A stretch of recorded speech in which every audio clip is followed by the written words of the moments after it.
Our portion today is Deuteronomy 26, 1 through 29, verse 8. This Torah portion is probably best known for Mount Gerizim and Mount Ebal, the blessing and the curses, but there's a lot more in it. And we're going to talk about a few of those things. And so let me open up with a word of prayer. Father, with praise and glory, do give you thanks for this time, and thank you for this season that we're coming into. And I just ask that you will give us wisdom and understanding and direct us by your Spirit, as we gather together to study your word. Again, may you be glorified in all things. In Yeshua's name, amen. Amen. Well, let me just give you a little information about last weekend. I was in Cedar City. I think most of you, and I thank you for all your prayers. I do believe, by the best count that I had, that we found about 8 lost sheep. Wow. Yeah. So we had we had about half a dozen good Bible studies. So, but it was. It went, the weekend went about the way, the couple that I went with, it went about the way that we were all expecting it to. However, our purpose was to go look for some lost sheep and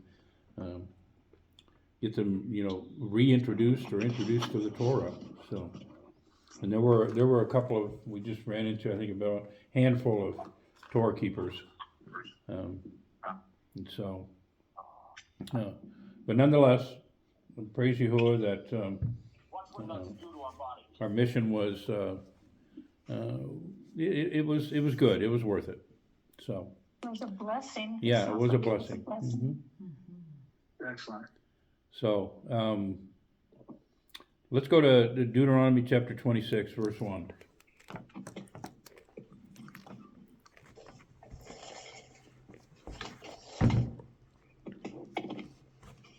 Got a bookmark there.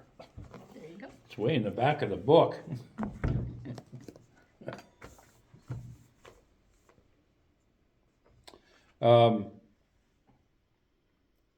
I wasn't able to really study this out because I needed to get on my laptop, and I wasn't able to do that. So we'll just go with what I do have here. So verse 1 through 15 is what we're going to do, but I want to break it up. So if somebody could read, let's read the first 3 verses. If somebody would like to read that. Okay, I will. Okay, I will. good, thank you. Okay, 26:1. Yes. And it shall be, let me move my phone a little way. And it shall be when you come into the land which Yahuwah your Elohim is giving you as an inheritance, and you possess it and dwell in it, that you shall take some of the first of all the fruits of the soil, which you bring from your land, that Yahuwah your Elohim is giving to you, and shall put it in a basket and go to the place where Yahuwah your Elohim chooses to make his name dwell there. And you shall come to the one who is priest in those days and say to him, I shall declare today to Yahuwah your Elohim that I have come to the land which Yahuwah swore to our fathers to give us. Okay. Now again, this is Moses speaking. He's, Deuteronomy is just a recap, but also there are several things that Moses brings out as far as what the people need to do when they go into the land, and this is what we start off here. It says, when you come into the land, you possess it and dwell in it. Now, the reason I bring this out is because there is no time frame that is ever mentioned that I have found. Maybe somebody else has, but I have not found when the possession was declared, and then they started bringing in their first fruit. Now, you have to ask yourself why is that important? Because when you go back to Leviticus, and we see about the first fruits, and we see about what takes place, this is when the Jubilees start. The Shemitahs also, the 7 years, as well as the 50 years. And this is unknown, but actually the Hebrew word for it is Rosh Hashanah. But it's not the Rosh Hashanah that's celebrated in our day. Now, I know some of you have heard me talk about this, because Rosh Hashanah is the beginning of the year, or a newness. And there's only one high holy day that actually brings that into existence, and that is Yom Kippur. That's when the Jubilees and the Shemitahs are celebrated, is at Yom Kippur. That's when everything goes back to the original state at those times. And this is why I'm bringing this out, is because there's no declaration of when they started their counting.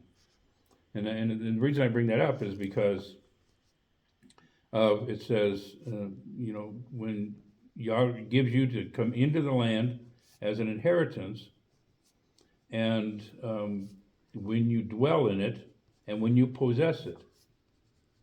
Now, like I said, I'm not real sure when that all really happened, because we know that they struggled. There was issues with them going in and clearing out the people, and that type of thing.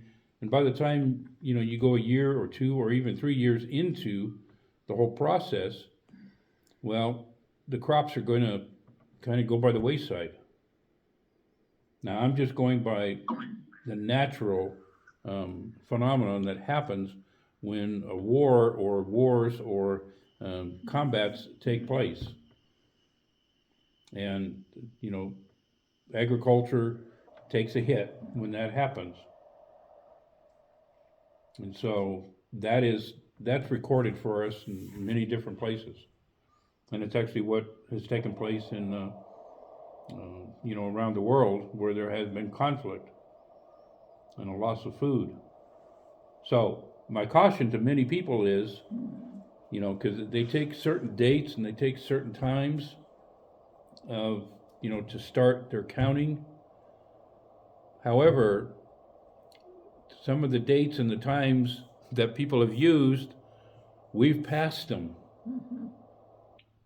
And they don't look at Yom Kippur as being the time when you start your counting. So, with that being said, does anybody know? Well, now my phone is all doing funny things. When the children of Israel did actually go into the land? After Passover. Didn't Moses let them in? Moses didn't lead them in. No, Joshua. Joshua. Do you know what time of the year that was? Spring. Huh? The spring. Spring. Springtime. Mm-hmm. Passover. Yeah. It was at Passover. But yet they were going in, their first time to go in, they had to do battle. And so they weren't gathering, grain or anything at that time. So this is when did they really possess the land? And as far as my research, and it's like they never have really totally, completely possessed the land that was given them, the land of Canaan that they were sent into. However, I believe that they did start at some point, start counting and planting and harvesting and that those things. So just to kind of bring that out, right off the bat, since we're coming into Yom Kippur, because we have to go through Yom Kippur. There's a reason why Yom Kippur, and I'm going to talk about this, when we get to Yom Kippur. Yom Kippur has to take place before we go into the kingdom. Mm-hmm. For the simple reason of everything has to be made right. Everything has to come back to its original state. And that's what Yom Kippur is about. It's more than just for atonement, but atonement is a part of it. when you look at Yom Kippur. It's a part of bringing things back to their original setting, so to speak. It's resetting the time. And so I personally believe that when Yeshua comes, it will be around that time of between Yom Teruah and Yom Kippur, but that's just me. So, and I read another blog this morning that some of our Christian brethren are believing he's coming at Yom Teruah, and so to take them out of here, to start the Great Tribulation. Well, keep that in mind, and when I get to the end of this study, we may talk about that a little bit. All right, so to continue on here. If anybody has any questions, do please ask. So there's some other things that they were told to do and to say, especially when they brought their first fruit in. And so, but I want to go ahead and let's see. All right, let's go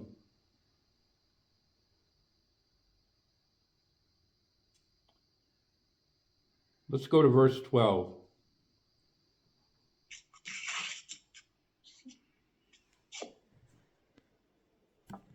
And I'll go ahead and read you from my Chumash. When you have finished tithing every tithe of your produce in the 3rd year, the year of the tithe, you shall give to the Levite, to the proselyte, to the orphan, and to the widow, and they shall eat in your cities and be satisfied. There again, it goes back to the counting issue.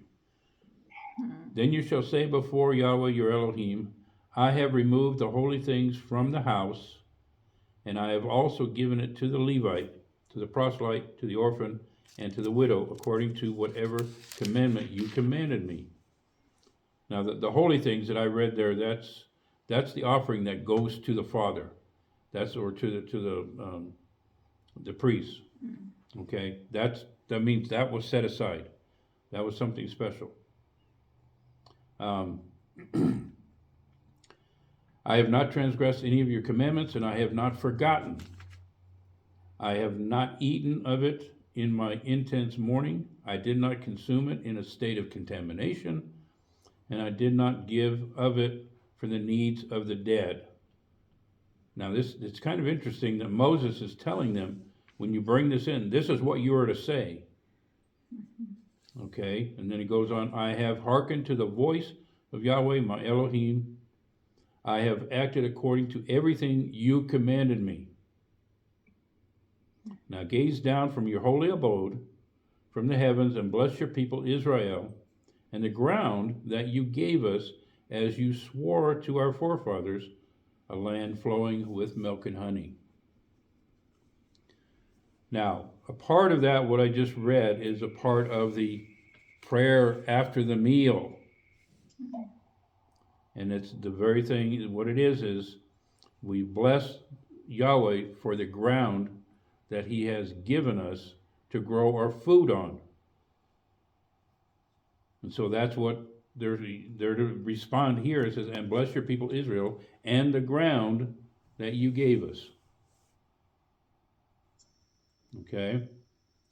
So, let me go on to verse 16.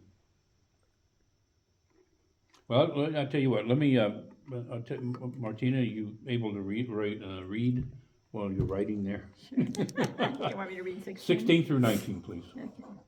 16, 19, write it down. Today, Yahuwah your Elohim is commanding you to keep these statutes and ordinances, something you must do with all your heart and soul. Today you have declared to Yahuwah that Yahuwah is your Elohim, and that you will walk in his ways, keep his statutes, commandments, and ordinances, and obey him. And today Yahuwah has declared you to be his special people, as he already promised you. So you may keep all his commandments, Then he will elevate you above all nations he has made, and you will receive praise, fame, and honor. You will be a people holy to Yahuwah, your Elohim, as he has said. Okay.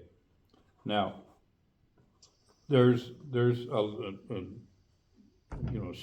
teaching in here in and of itself. But what I kind of want to focus in on is, again, he is saying to these people that, again, to observe and perform. It's about what they had to say, or what they said when they were at the mountain when they came out of Egypt. All you say we will do. So now we have this whole new congregation, fairly new. Most of them were not at the mountain, and so now he's declaring to them, you need to, make this proclamation. All you say we will do. But it goes beyond that. He says, and then to perform them with all your heart and with all your soul. And we've talked about that. And Yeshua himself even said, if you love me, you'll keep my commandments, and you'll walk in my ways. And so, but the important thing here also is in verse 18. Yahweh has made a distinction of the children of Israel from all the other nations. Now, this isn't the only place he's said that. There's several places that he brings this out. But if they walk in and observe his decrees and commandments, then they will remain a treasured people. That's the way mine reads. You're a treasured people. This is what Moses is saying to them. Now, what does a treasured possession look like? It's kept safe. Okay, it's kept safe. So how do you keep it safe? I don't know, you protect it somehow. You surround it. Okay. If you have a possession that is very treasured to you, that you want to be reminded of it, what do? Might you set it on a shelf? Or put it on a table, or put it somewhere near, like a picture? Mm-hmm. Yeah, where you can see it. Yeah. And we kind of have to get this same observation to what the Father is doing with the children of Israel. It's not that he's oblivious to the rest of the world, but yet his focus is towards the children of Israel. This is what Moses is telling these people. This is what we should take away from this. We're a special people. Now, is there anywhere else in our scriptures that he says that about any other people? No. I've never found it. However, I've said this several times to people, and they get a little angry with me because they say he came for everybody on the earth. Well, Scripture doesn't bear that out. You can read it that way, especially in the Gospels. So I had this conversation with a couple of men in Cedar City. But it's nothing new to me. But they don't understand that when he's sending the word out into these other communities, he's sending it out specifically to look for his people, specifically the lost sheep. And that's whom he's seeking out in our day. But he's only spoken about being a treasured possession to the children of Israel. Mm-hmm. Isaiah brings this out also. And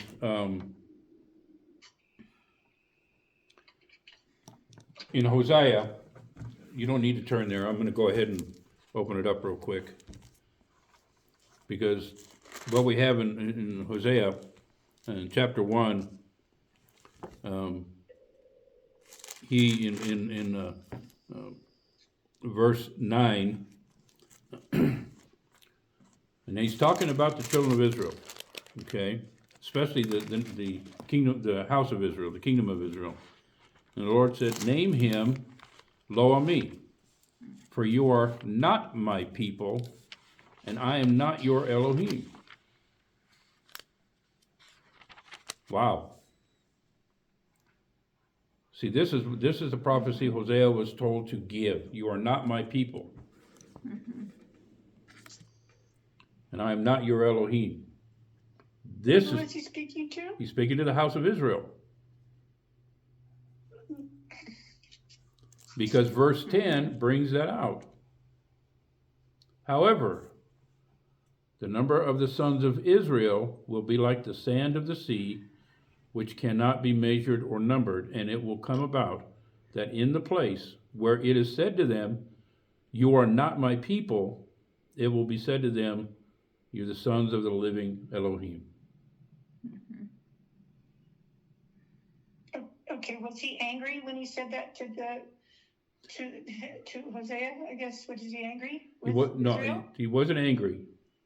He was giving instruction. Okay, maybe I missed something. Why is he saying that you're not my people?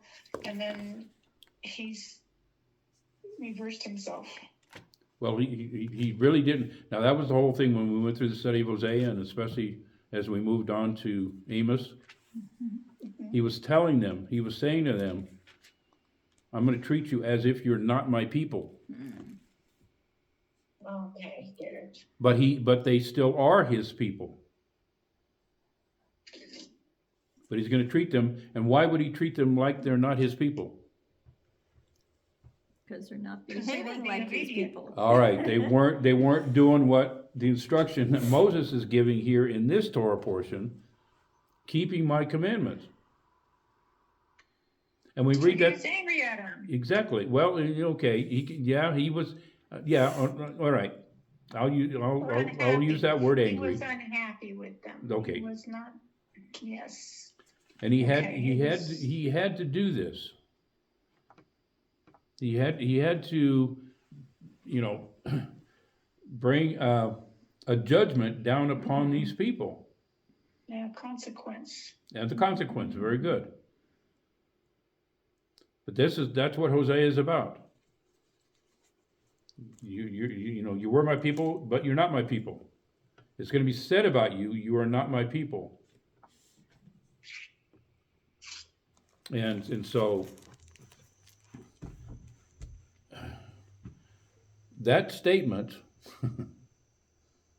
has actually been being said for at least 2,000 years.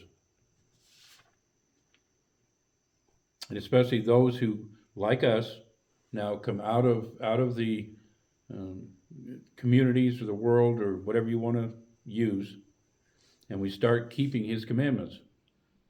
But just like the children of Israel, when they came out of Egypt, just like the children of Israel that are going in to possess the land,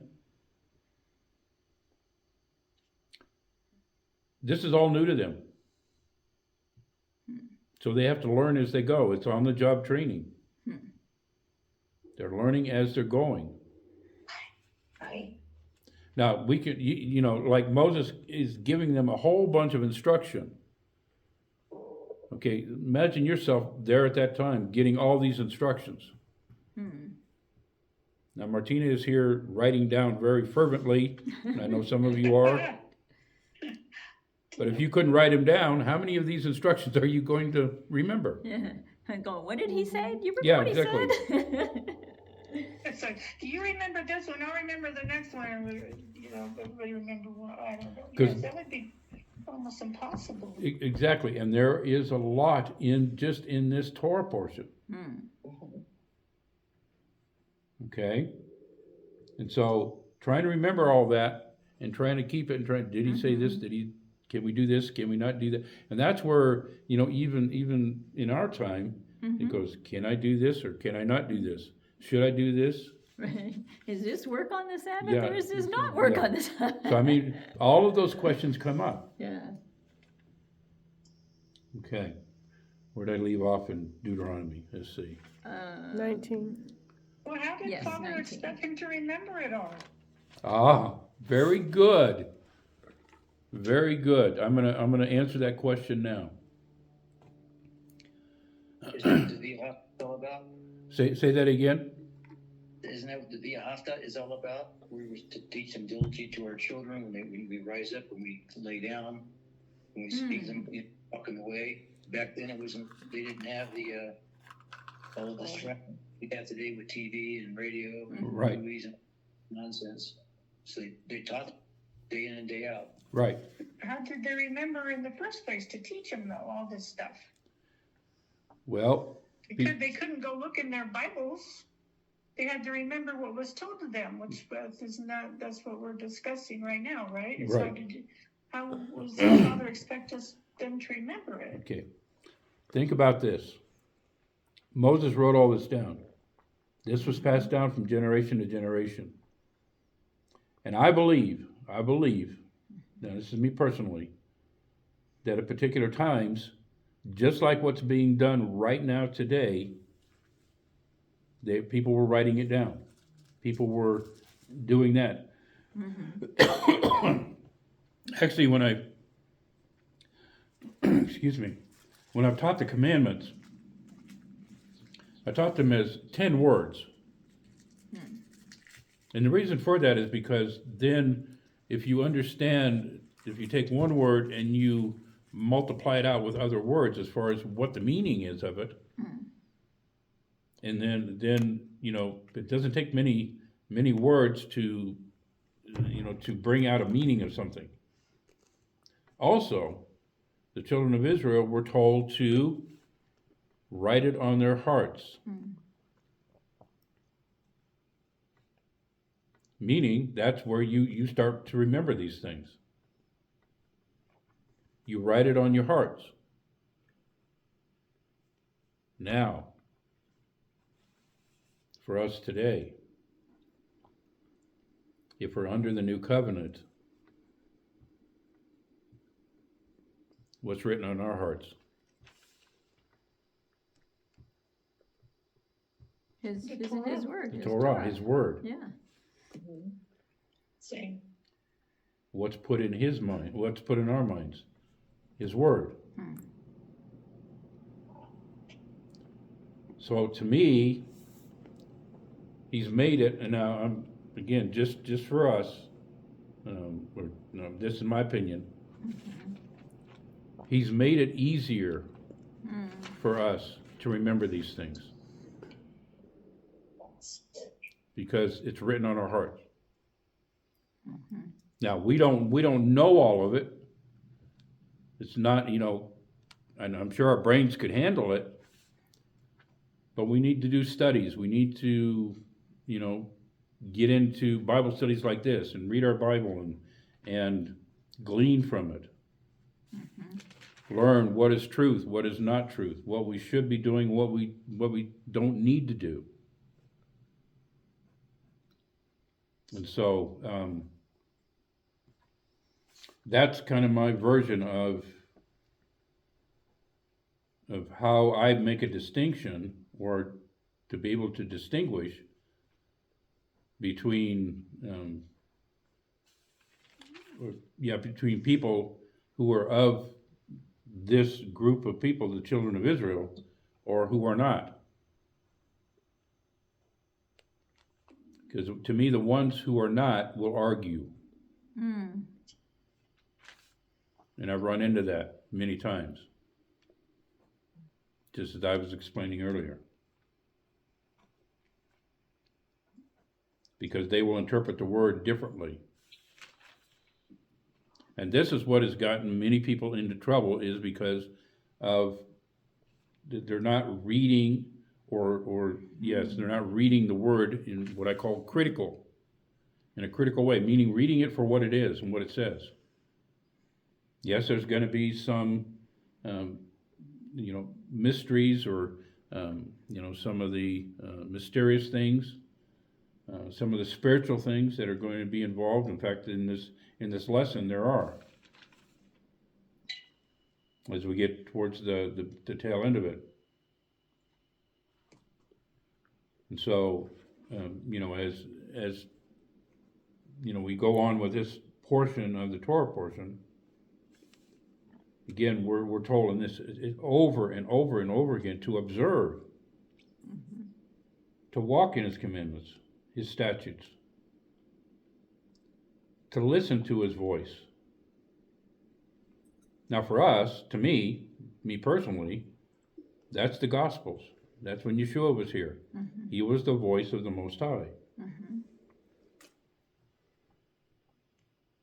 But we also have to see ourselves as a set-apart people, a treasured people, a people that He is watching over diligently, because He made some promises to our forefathers. And I do not believe that Yahweh breaks any promises. Right. But verse 19, this is a prophetic word for us. To make you, the way mine reads is, to make you supreme over all the nations that He made. For praise, for renown, for splendor, so that you will be a set-apart people to Yahweh, your Elohim, as He spoke.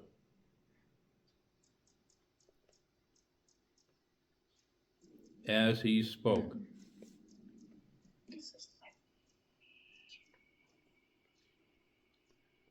Now, I don't believe that verse 19 has taken place yet. Some of the rabbis, they'll put dates on things. David, when quote, under David, the kingdom became united. Well, when I read Kings and Chronicles, David was the only king. However, they really weren't united. There was still an issue that the northern kingdom especially had with Solomon, and then was with Solomon's son Rehoboam. Mm-hmm. It says, we've got 10 parts in David. Well, that doesn't sound like to me like they're together. Mm-hmm. Most people don't know this, but you can read it in Chronicles. The temple was built on the backs or in the slavery of the northern kingdom. A lot of people don't realize that. They were enslaved to build the temple for Solomon.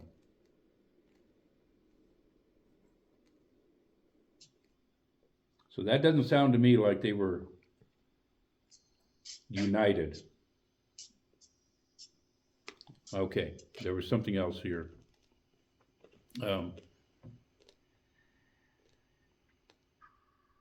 We'll come back to this. We'll come back to this in a little bit. So, I want to move on to chapter 27.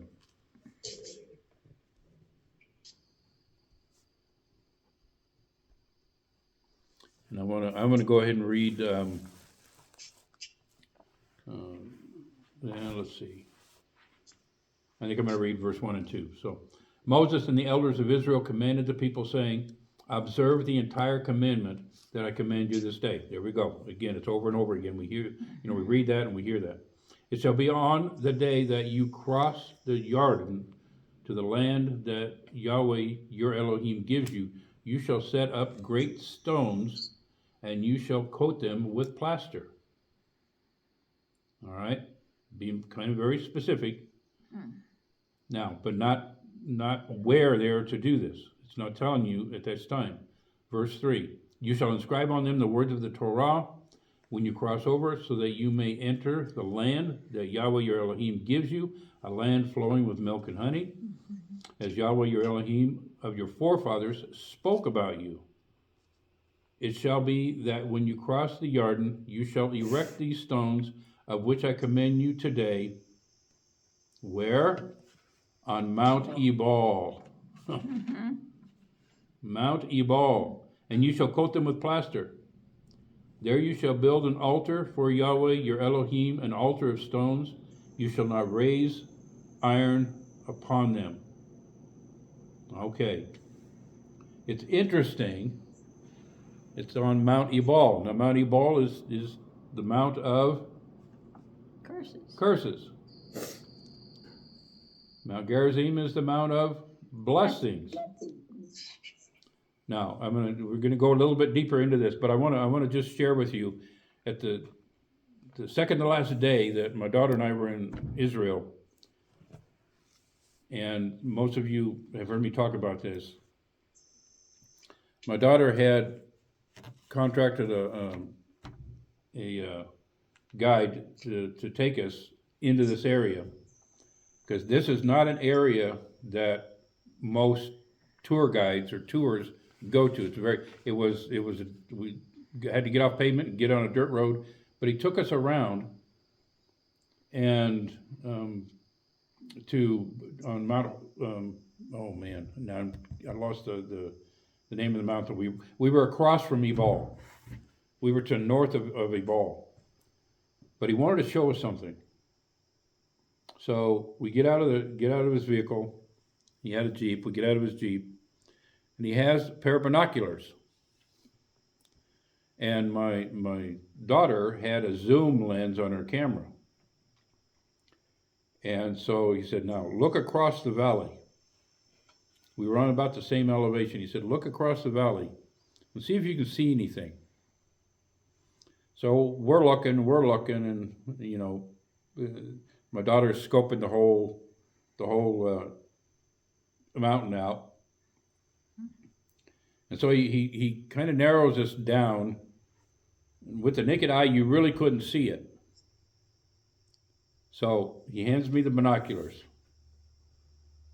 And sure enough, you could see the outline of where the tabernacle was set up. And you could see the altar. It was broken down, but you could see where it was laying.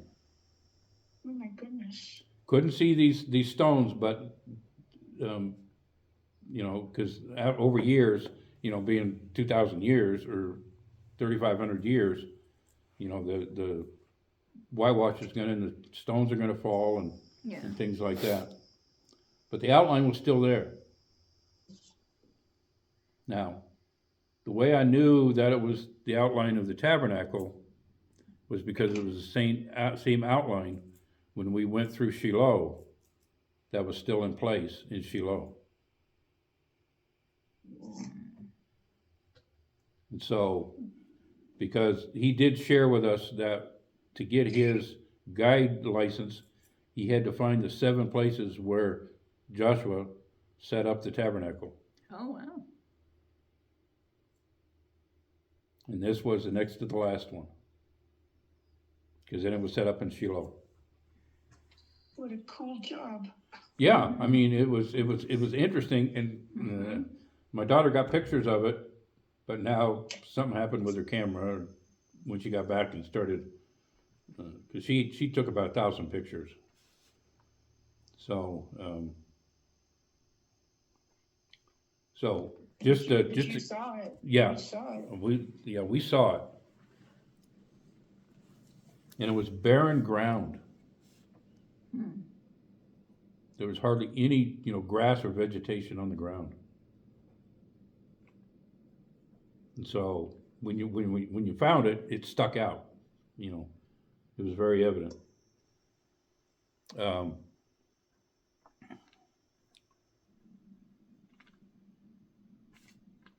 Where did I leave off of?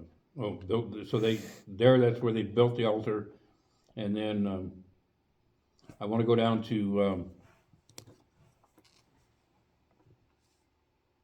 verse 9. And Moses the Kohanim, the Levites, spoke to all Israel, saying, be attentive and hear. Remember, hear, O Israel. Here it is. Hear, O Israel. Once again, hear and understand, hear and know.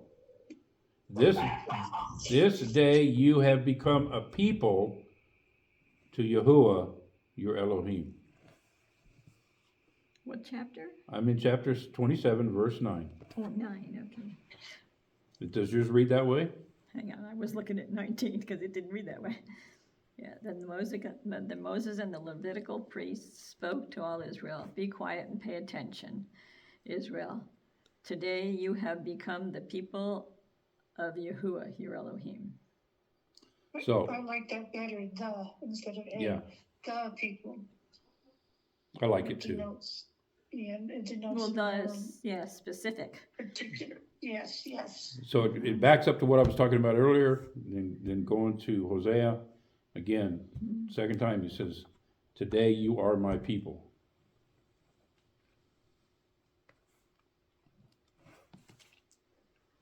Then it goes on to say, keep his commandments, keep his decrees. Now, I want to just kind of quickly go through 11. I want to go through the sons, the people. So Moses commanded the people on that day, verse 11, and then on to verse 12. These shall stand to bless the people on Mount Gerizim when you have crossed the Jordan.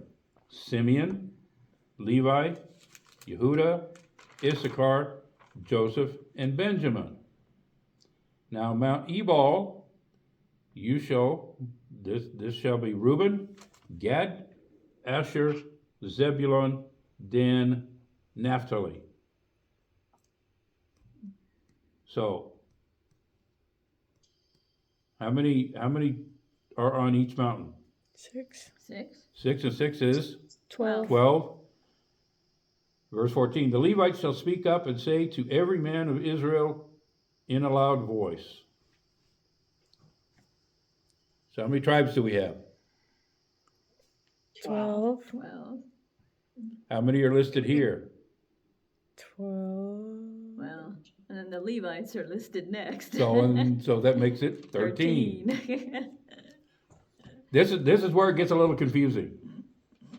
Yeah, they are number 13. But that's why I just sort of want to break it down. Yeah.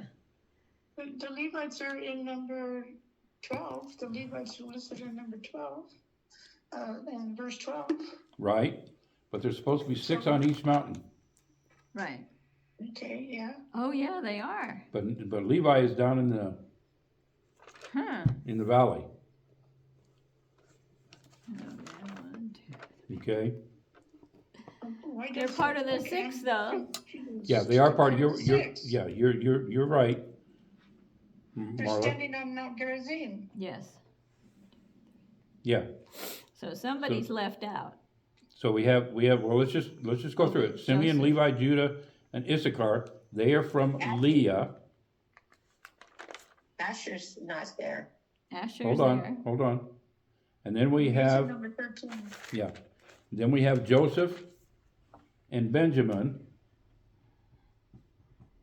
So who makes up Joseph? Rachel. Ephraim and Oh, Manasseh. Ephraim and Manasseh. Ephraim and Manasseh. We got to remember them. Mm-hmm. See, Jacob only had 12 sons. Right. All right, so I would imagine for Joseph, Yeah, sure. you've got Manasseh and you've got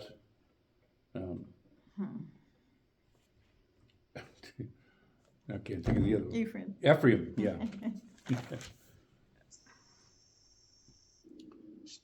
And that would, when that comes up like that, usually Levi is left out, or one of the other tribes is left out. Yeah. And so you would have, for Joseph, you would have Ephraim and Manasseh, and so that's 2. Then you have Issachar, Judah, Simeon, that's 3 more, that's 5, and then you have Benjamin, that's 6. Yeah. Okay, that's the way. I'm just trying to bring a different okay. counting in here. Yeah, but if you take Marla, Levi out. Marla, you're right. Levi was mentioned there. Okay. But isn't there a distinction between the tribe of Levi and the Levites? Because aren't the Levites from like every tribe, like firstborns? Yes. Yeah. Can't hear her. No, The but, Levites are all the ones that are from, Levi. But, right, but they're not the firstborn because he took the Levites in place of the firstborn, no? well, the firstborn of all of the children of Israel. Yes, He took the Levites for that, right, in place of them. right. That was their distinction, So they became the firstborn yes.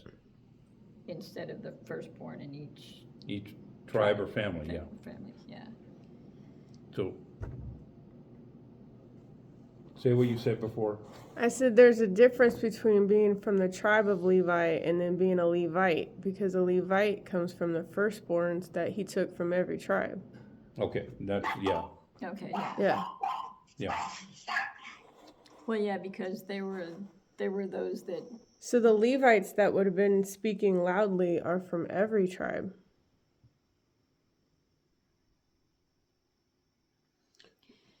The firstborn of every tribe, the Levites, their tribe, they were taken as for the firstborn of all the other tribes. Right. Yeah, instead of, So instead when of, yeah. they have Levi, representatives of Levi standing on the mountain, that's not included in who are the Levites, the Leviim. so Levi would be all of the descendants of Levi.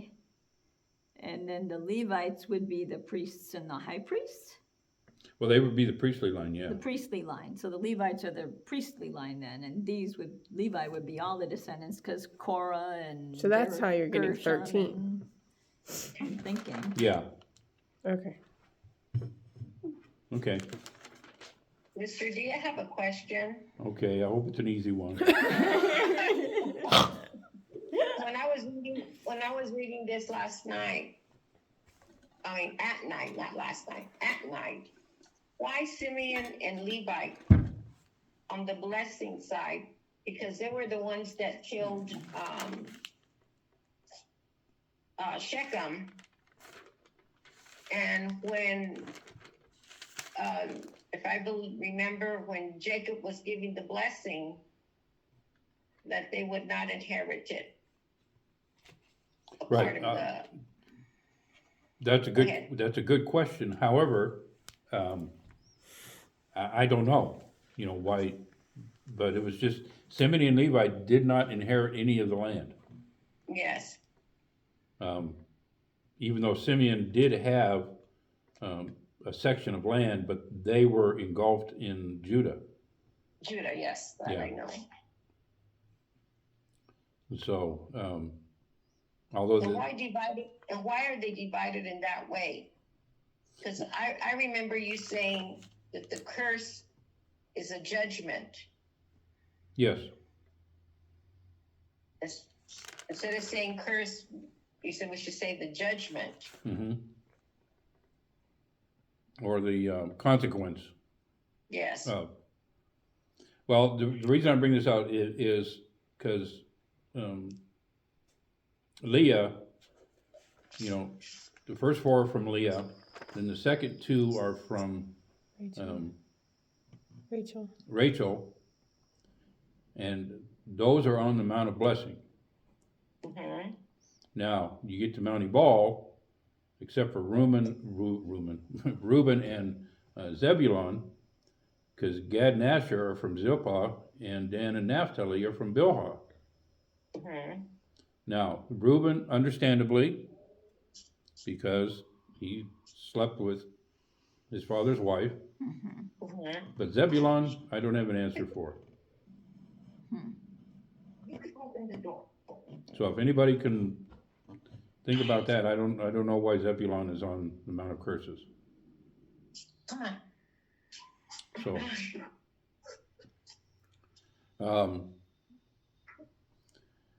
I did want to go through the 12 declarations, but I think we'll just kind of, we'll skip those for right now. Because I want to stay on a certain theme here. So chapter 2, if anybody doesn't have a question, let's go to chapter 28. Because the theme here is, in verse 1, verse 1. It shall be that if you hearken to the voice of Yahweh your Elohim to observe, to perform all of his commandments that I command you this day, then Yahweh your Elohim will make you supreme over all the nations of the earth. That means you will be elevated above. And again, I present this as being a word of prophecy, something that hasn't happened yet, but it's the word of Yahuwah, and it will happen. At some point, the children of Israel will become elevated above all the other peoples. I mean, once they obey all his commands. Yes, yes. So everything is predicated on obedience Correct. to our Father. But the obedience, remember we started off in the beginning. I want to just reinforce this. When you come into the land, okay, that's key and that's important. Do you mean come into the land or possess the land? Both. It's come into the land and possess it. Well, they didn't possess it because they weren't obedient to him anyway. Exactly. But that has to happen. That has to take place at some point. That's my point. That's what I'm trying to get across. Mm-hmm. It's a word that's spoken. It's a word that's given to us. It's a word that has to take place. Otherwise, if it doesn't take place, then the Most High is a liar. He's not worthy to be, as Moses even said. If you're not going to go with us, then basically we're done.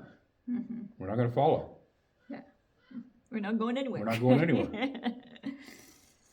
Yeah. So, what I want to bring out is, he's going to make the children of Israel supreme. He's going to make them into a great nation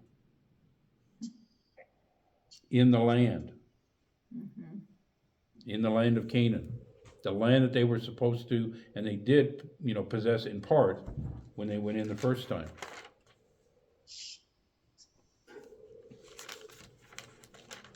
Now,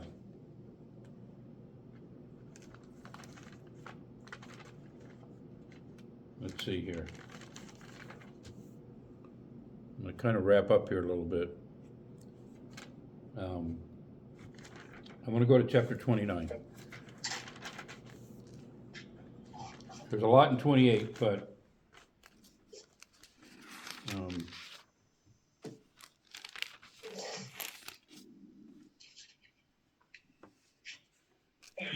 I'll tell you what, before you get to, back up just a few verses into chapter 28, verse 64.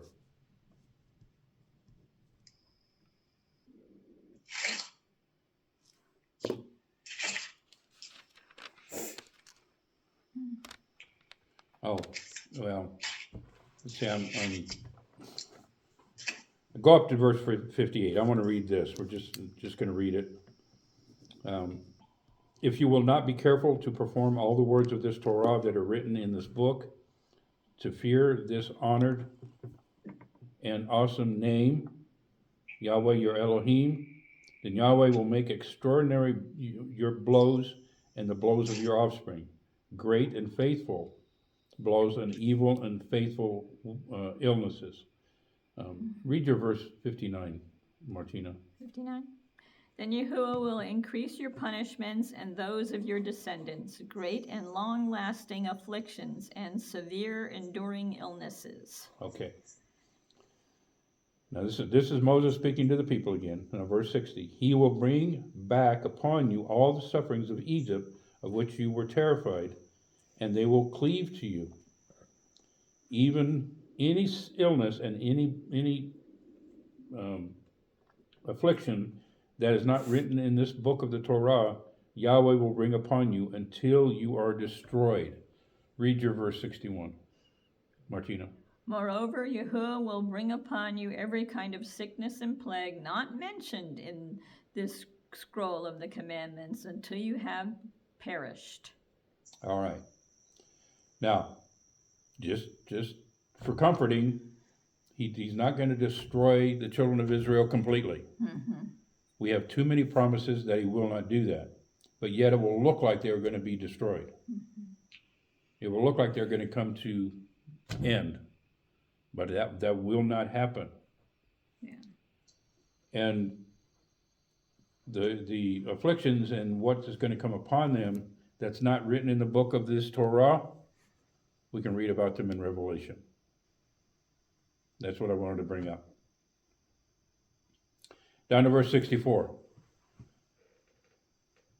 Yahweh will scatter you among all the peoples from the end of the earth to the end of the earth, and there you will work for gods of others whom you did not know, you or your forefathers, of wood and stone.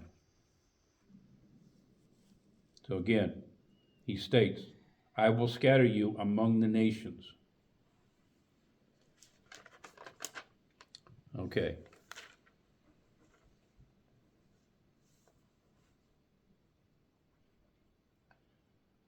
Now, verse 69 of chapter 28. These are the words of the covenant that Yahweh commanded Moses to seal with the children of Israel in the land of Moab, beside the covenant that he sealed with them in Horeb.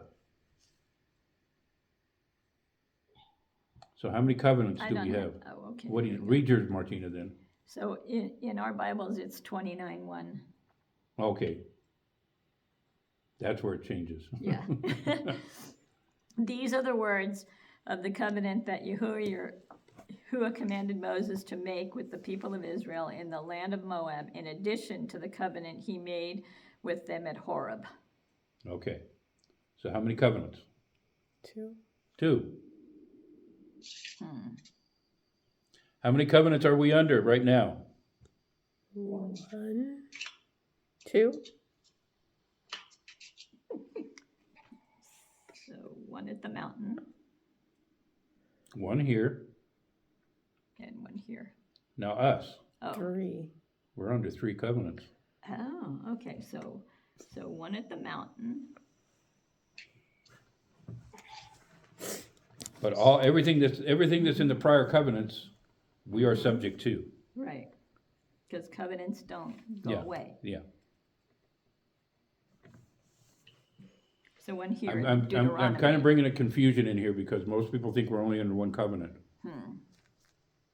See, I like what Martina's doing. She's trying to list the covenants. Okay, the mountain. When they came out, that would be, Yeah. whatever mountain, Mount Sinai. Mount Sinai, What you want to call which is it? not Mount Sinai, but it's, Yeah. I can't think of what it is. Mount, Horeb. Horeb? is it Horeb? Didn't I just say it? Well, it said in Horeb. Whatever. I just put out the What mount. is it? The one in Horeb? Yeah, it's in there, It's Horeb. at Horeb. And then the one in Moab, covenant in Moab. This is the covenant that we've been reading about in Deuteronomy, Okay. okay? In Moab. In Moab. Sinai. And then Yeshua made a covenant. Where was he at when he made the covenant? Jerusalem. Jerusalem, yes. He was in Jerusalem.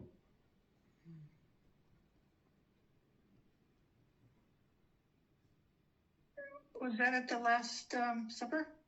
Yes, that's what it was.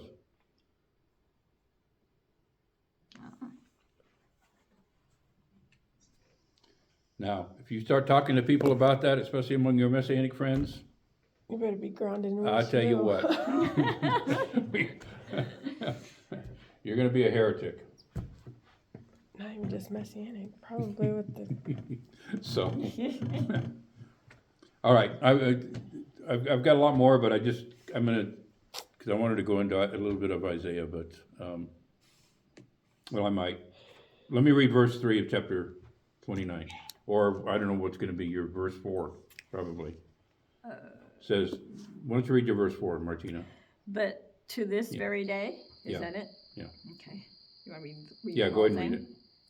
But to this very day, Yahuwah has not given you an understanding mind, perceptive eyes or discerning ears. Huh. Now, I bring that out because I may be talking about that during scope. So at this point, they don't get it. They didn't get it up to this point. This is what he's saying. You did not have ears to hear, a heart to know, and eyes to see. But now you do. And what does that do to the individual or the group? Now you're accountable. Okay, you're accountable. You're really accountable, and you're to be more aware of what's going on. But you said, and now you do. Yeah. But now you do it here, starting here. Yes. Okay.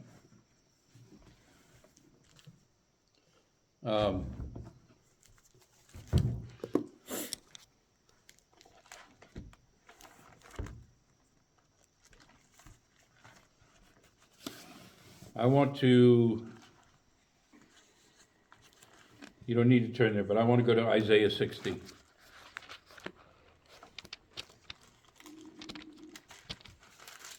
Because I've talked about this. This is part of the Haftarah reading, but I've talked about this in the past.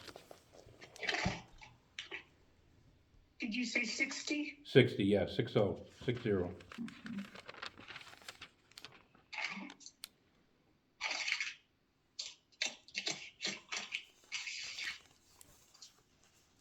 And this is when he brings them back to the land of Canaan.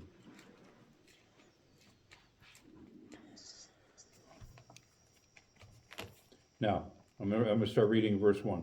Arise, shine, for your light has come, and the glory of Yahuwah has risen upon you. Meaning, they're going to be a focus. They're going to be a focus within the world. For behold, darkness will cover the earth, and deep darkness in the peoples. However, Yahweh will rise upon you, and his glory will appear upon you. Will appear upon you.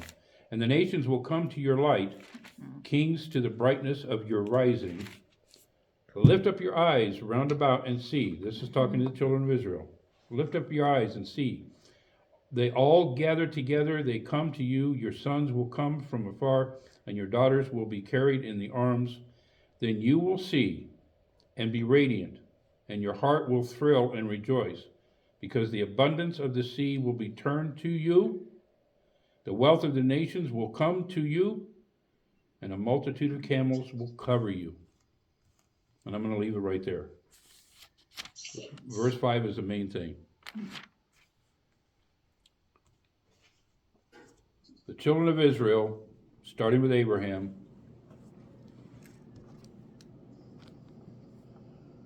basically, when they were called by the Father to return to the land, returned wealthy and without need. When the children of Israel came out of Egypt, they were being taken to a land flowing with milk and honey, a land that was going to supply them and be all they ever needed. They didn't have to work for it, but they didn't believe. So therefore, they had to work for it. But when, and Max, this sort of goes along with the great ingathering. Okay, this goes along with the what we talked about last time I was here. And then when they left Egypt, they were wealthy. They took wealth with them. When they come back, the greater exodus, that's what it is, the greater exodus. When they come back and they're there, they are going to be blessed with wealth. And people are just going to be bringing it to them. And then they will know that Yahweh is their Elohim, and they are his people. Well, the scripture part that relates to that is the riches of the wicked will be stored up for the righteous? Yes.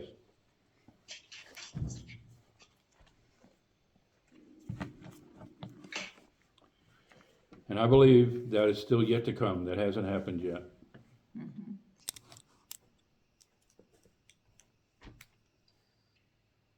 And there's a lot of examples in the history of the children of Israel that can be pointed to as that it hasn't happened. So I'm going to go ahead and leave it there. So Father, I give you praise and glory, and I thank you for your word. I thank you that we have the opportunity to come together and to study. I thank you for the opening of eyes, the opening of ears, and the wisdom that you have bestowed upon us, and the understanding and knowledge. So I continue to seek your face, and may your glory just rain down upon us. In Yeshua's name, amen.